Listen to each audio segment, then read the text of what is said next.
Hey, you want to see my kitty? Come here. Hi, come here. Oh, say hello. Oh, your hands, I'm looking right into the camera. This is Ziggy, while we're waiting. So this is Ziggy, he's 17 years old. He is a Maine Coon kitty, or mostly Maine Coon. But he's very fluffy. If you can see his paw, he is double pawed. Here you go, buddy. Hey guys, my name is Emily. Thank you for coming to my channel. This is my new booktube channel, so make sure to subscribe and stick around. I'd love to have you. This first book review video is on 3 books that I read this week. I did read a 4th, but it is for the audiobook that I am narrating, so I won't talk about that one. But these are 3 books that I have read, and it's very uncommon for me to read this many books in 1 week, but I don't work, so I really just had the need to read.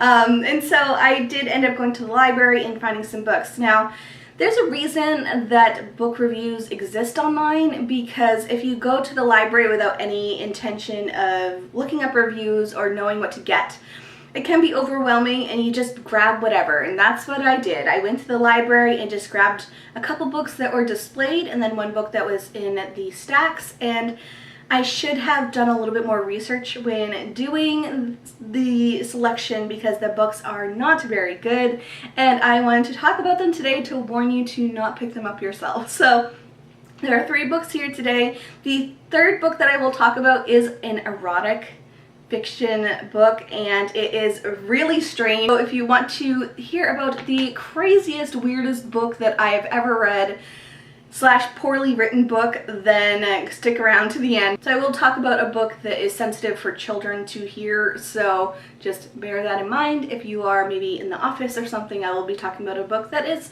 just not appropriate for younger viewers. So let's start off the lovely book reviews with Blood of the Dragon by Francesca Quarto. This is the 2nd book in the Witch of Appalachia series. I did not read the first one, but you really don't need to, because it's just the main character, Kathleen, as a witch detective, and she kind of is a protector of the realm for the human world. You don't really need to read the first one to read the 2nd one. The Blood of the Dragon is one where she starts off, they discover an ancient artifact has gone missing, something that has very strong magical powers, and the dark, evil, ancient witch is trying to take those powers for himself, and so she has to find this item to prevent this dark overlord from getting it. Now, this book is kind of cool that it does have a bunch of different mystical creatures. It does have vampires, it has witches, it has fairies, it has gods, it has zombies even. So if you like fantasy, it does have kind of a lot of different characters and planes and such within this book. Now, it's not horrible. The 2nd half of the book is definitely better than the 1st, and the reason why is because the 1st half up until chapter 46, yes, you are over 200 pages into the book, and she hasn't even left her house yet to go and search for this item. It's really, really drawn out in the very beginning, and that is why I do not recommend this book. The first 46 chapters, like 46 chapters in this book. Now, I will say the chapters are short, but still, 46 chapters in, and she hasn't even left her home yet.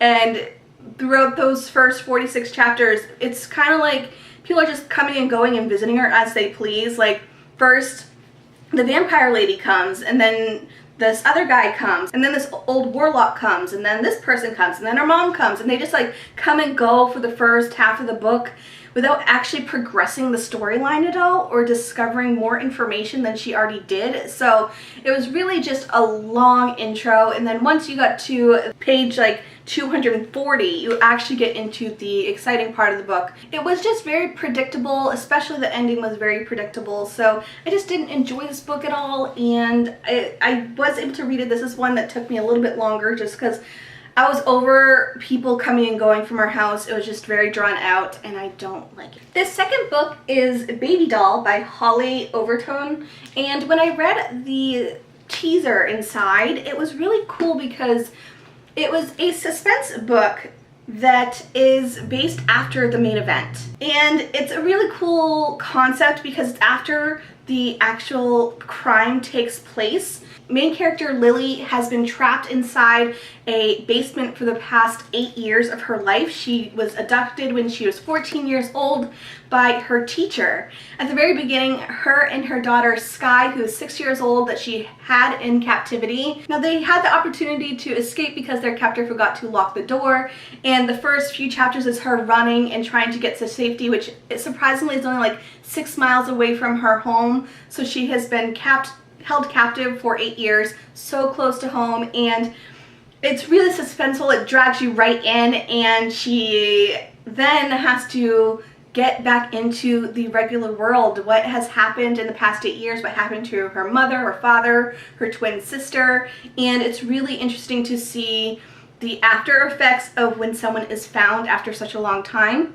Now this book was very good in the first half of the book, but I felt like all the characters were very unrealistic. Even Lily, she has been held captive for 8 years, and when she comes back, she's like a little nervous, but it doesn't seem like it affected her much. She just seems like very stoic, and she's just like, oh, I'm back, yay.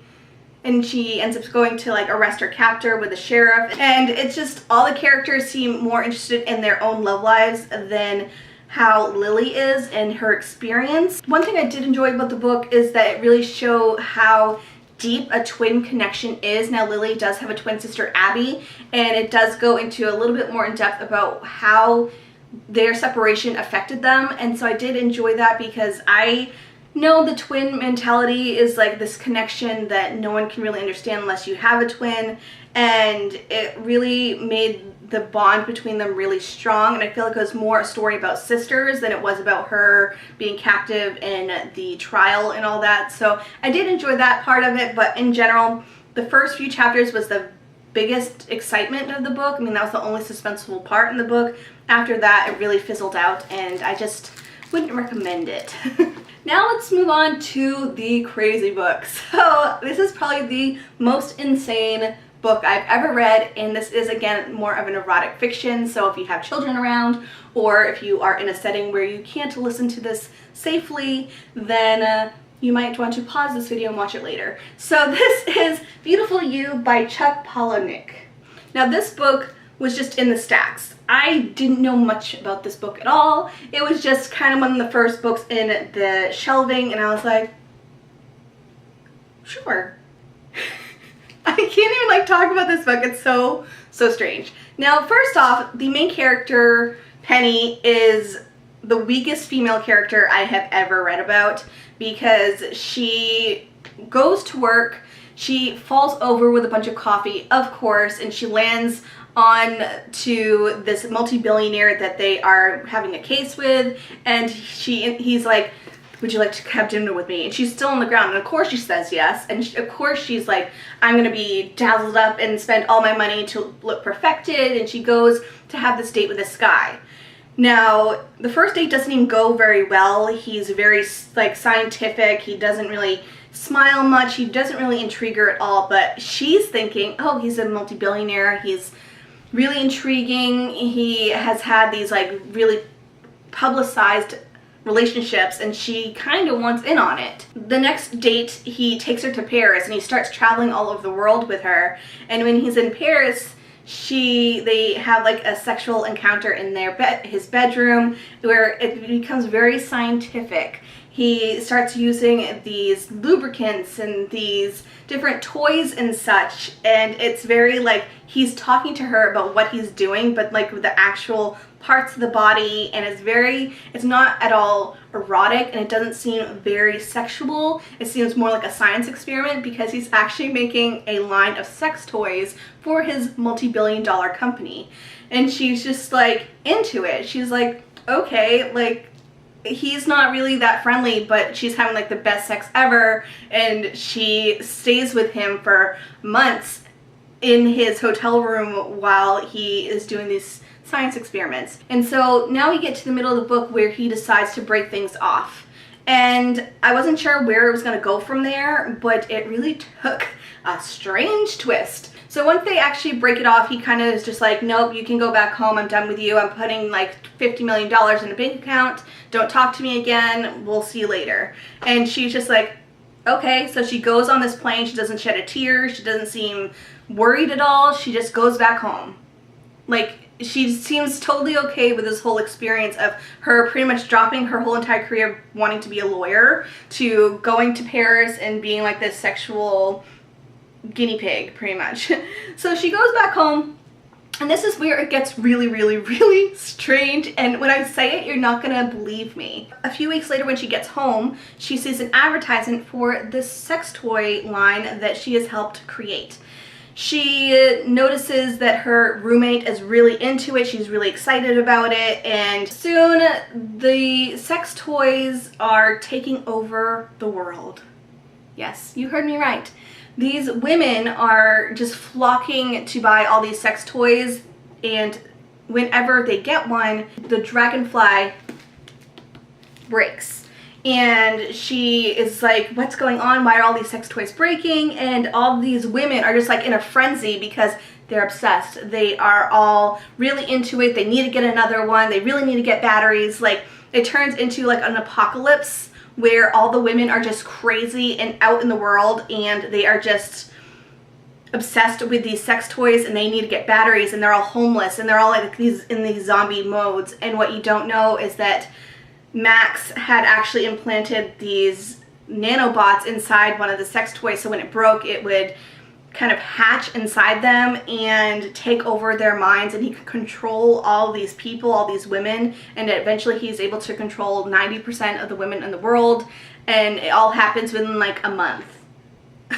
And I'm thinking, I'm like, did this Chuck guy ever meet a woman? Because having a couple people interested in buying a new sex toy is one thing. Having 90% of the world's population of women running out to the next store the first week that it comes out just doesn't seem realistic, you know, and it just gets crazy really fast.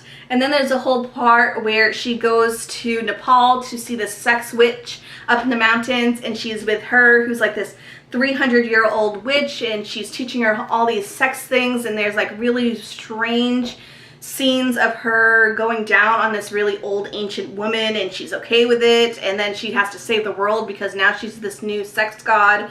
And Penny just, it's so broken. Like, the ending is actually so broken that it's to the point that things that they mentioned earlier in the book about years and time and such don't add up to the right amount of time that was needed to explain why this has happened.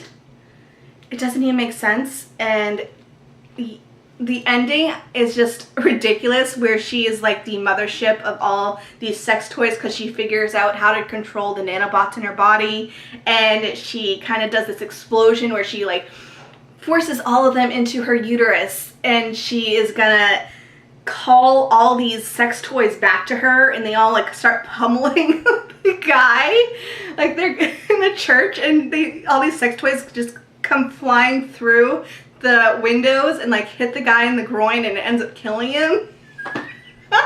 Like, I can't even make it. Oh my god. I should have known better because this only has like 2 stars on Goodreads, and it's for a reason. Like, both characters just seem very weak. It's so broken. The years don't add up right. And then just the fact that it's a storyline about sex toys taking over the world. It really is ridiculous. This has to be the craziest book that I ever read, and once I got to page like 150, I was like, what am I reading? But then I was like kind of too into it, not into it, but I was like in too deep, and I needed to know what was going on. Like, you're just like reading it, and I'm so confused about what is going on, and I have to wonder who at Random House thought it was a good idea to publish it. Like, it's so, I mean, it is random, I guess there's that, but you guys, this book is ridiculous. So anyways, those are the 3 books that I read this week. I hope you found this video enjoyable. If you did, please give it a thumbs up. Make sure to subscribe and stick around. And I'm so excited about my booktube channel. Oh, by the way, I do have Goodreads and Instagram down below if you want to go follow me there. That's all I have for you guys today. I hope you have a fantastic day, and I'll see you guys in the next one. Bye guys.